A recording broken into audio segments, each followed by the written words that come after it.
În urmă cu puțină vreme am văzut în biserică doi tineri frumoși care au venit și mi-au spus: Părinte, pe noi ne bate gândul să ne căsătorim. Și le-am devenit duhovnic. Aș vrea să vă spun că sunt extraordinari. Sunt frumoși și la suflet.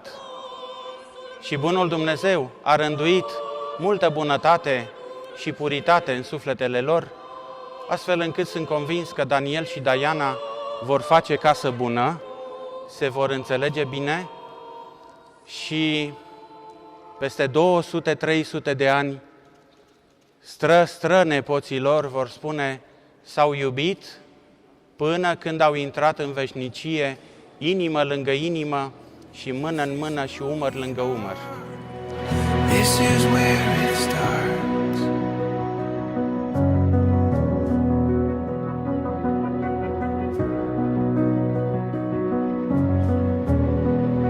The rush of the unknown, awakening these untamed hearts, reaching out beyond our hesitations, knowing how we've come so far. The veil is getting thin, more than just a glimpse.